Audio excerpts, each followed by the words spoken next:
Stacy's son is here, Caden, who was an organ recipient. I'm reading because I want to make sure I get it right. An organ recipient at 2 years old of a liver, a pancreas, a stomach, a spleen, and a small and large intestine. A nice hand for Stacy, who's here with us today. And so is Caden.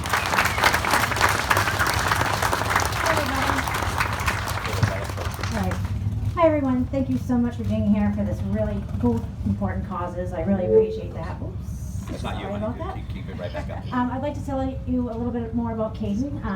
So Caden was born a fighter. To quote my favorite line from Game of Thrones, on more than one occasion he has said, "Not today, Dad." He was not due until late July of 2006, but he was born in May of 2006. He was not breathing on his own and was immediately put on a ventilator. He weighed 1 pound and 4 ounces. He was not expected to live, but he did. He spent 5 months in the Boston NICU at Brigham and Women's Hospital, and his first surgery on his tiny little heart was at 5 days old. He was the size of a kitten at that time. His first of many gnarly scars. Caden 1, death 0. During that 5-month stay, he coded at least once. He battled multiple infections, one that almost took him from us again.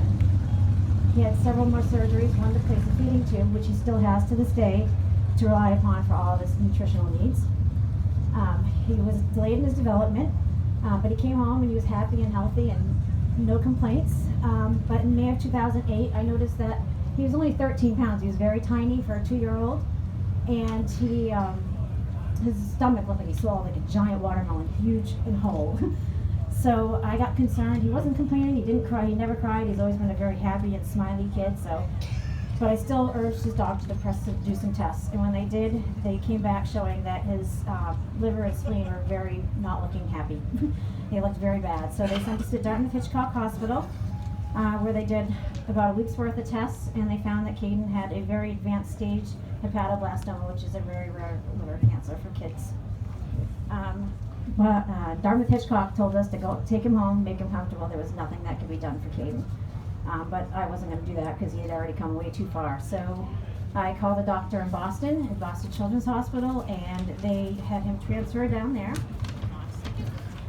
And they started more tests, and they basically told us that the liver tumor had spread way beyond his liver, had invaded his portal that supplies blood to all of his digestive organs, and it wasn't looking good. 85% of his liver was already taken up by a tumor. And again, he only weighed 13 pounds. So he got sicker and sicker by the day. Finally, they introduced me to a transplant surgeon in Boston who said he could save him by doing a very rarely performed multi-organ transplant. I had never heard of this. I'm like, you've got to be kidding me. Like, do we have to wait for 5 different organs, or do they do them all at once? And they basically told me it's like when you put a new engine in a car. You take out everything at once and you put it all back in at once, and that's basically what they did. Or they put him on the list. He was put on the list. He stayed in the hospital. He never left the hospital. He was very sick. Every day he just got sicker and sicker. And on July 20th, 2008, they moved him from the oncology unit at Boston Children's Hospital to ICU because he was just fading away and he wasn't doing well at all. Despite the chemo at that point, his tumor had just gotten way out of control.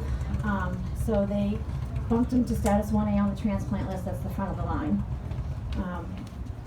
On July 25th, we got the call I'd been waiting for.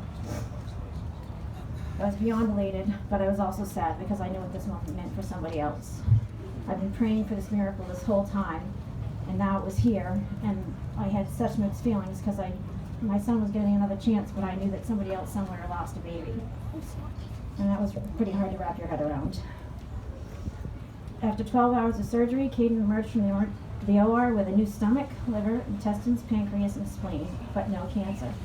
Caden 2, death zip.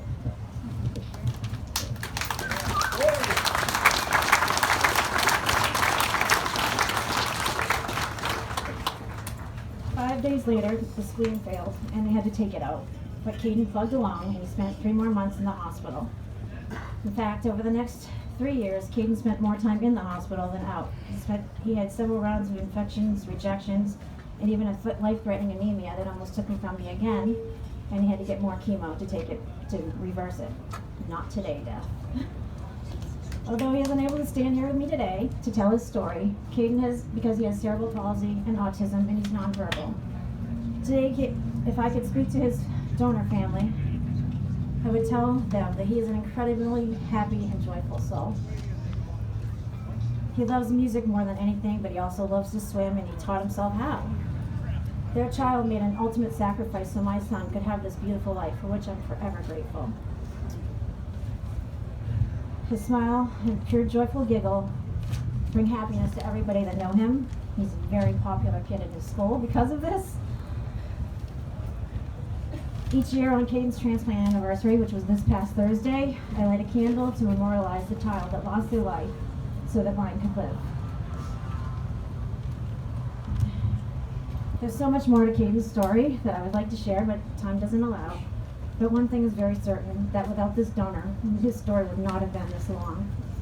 If you're not already registered to be an organ donor, please share your wishes with, please become a donor, share your wishes with your family, like Amy said. Sign up and be the miracle in somebody else's story. Thank you.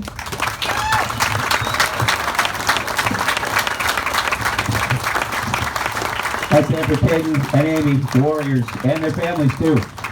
Warriors. Okay, so before I bring